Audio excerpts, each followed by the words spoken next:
বন্ধুরা, অন্নপূর্ণা কুকিংয়ের সাথে আমি আবার ফিরে আসলাম। আর এই প্রচণ্ড গরমে শরীরকে ঠান্ডা রাখার জন্য 3টি উপকারী শরবত নিয়ে এসেছি।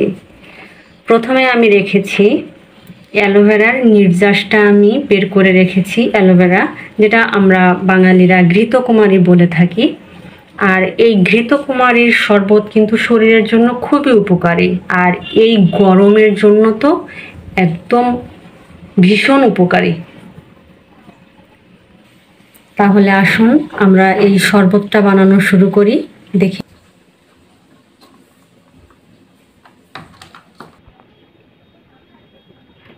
আমি প্রথমে অ্যালোভেরার নির্যাসটা দিয়ে দিচ্ছি।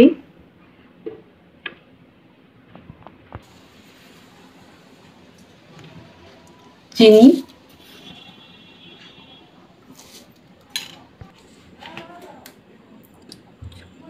জল,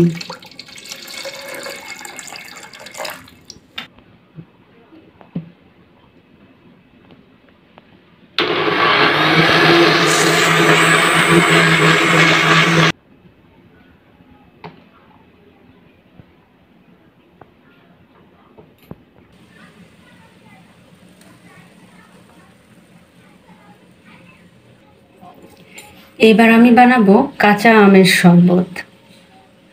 আর এই কাঁচা আমটা আমাদের শরীরের জন্য কতটা উপকারী সেটা আপনারা সবাই জানেন।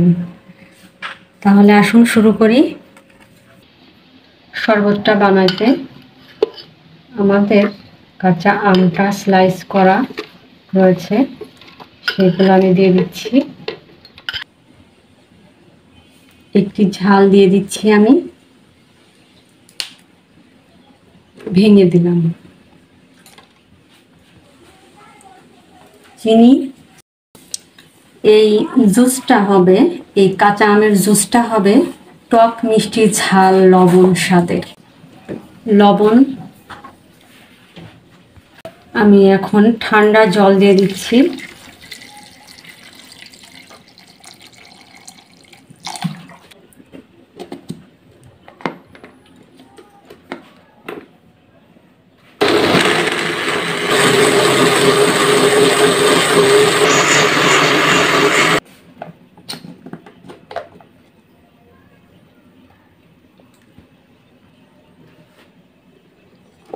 আমার শরবতটা হয়ে গেছে।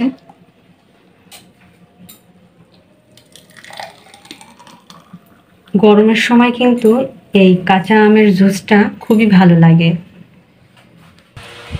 এইবার আমি বানাবো আমার টক দই দিয়ে লাচ্ছি, যেটা গরমে সব থেকে বেশি প্রয়োজন এবং সুস্বাদু।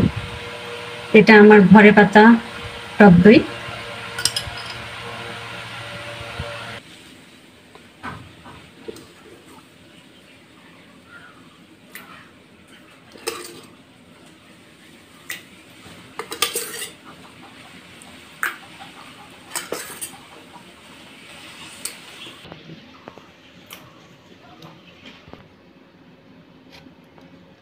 লেবুর রস দিচ্ছি,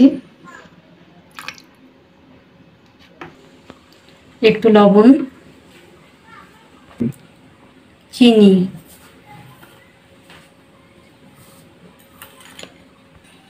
ঠান্ডা জল,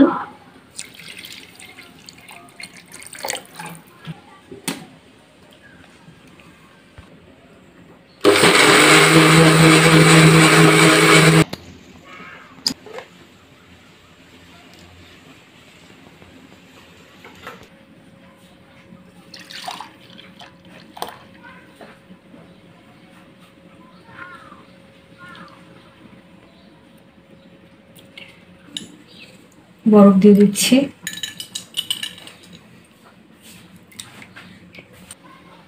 তো আমার সব শরবত হয়ে গেছে। দেখুন, অ্যালোভেরার শরবত, কাঁচা আমের শরবত এবং লাচ্ছি, যেটা আমরা বাংলায় বলে থাকি ঘোল, মাঠা এবং কেউ কেউ বলি লাচ্ছি।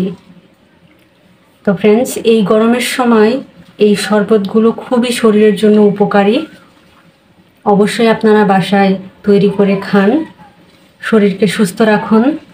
আর আমার এই শরবতগুলো যদি আপনাদের ভালো লাগে তো অবশ্যই আমার চ্যানেলটি সাবস্ক্রাইব করুন। আর আমার চ্যানেলটি সাবস্ক্রাইব করার জন্য ইউটিউবে যে @অন্নপূর্ণা কুকিং শো 7676 লিখে সার্চ দিলেই আমার চ্যানেলটি সবার আগে দেখতে পারবেন এবং সাবস্ক্রাইব করতে অনেক সহজ হবে। তো আমার চ্যানেলটিতে লাইক দিন, কমেন্ট করুন, শেয়ার করুন। ধন্যবাদ, নমস্কার।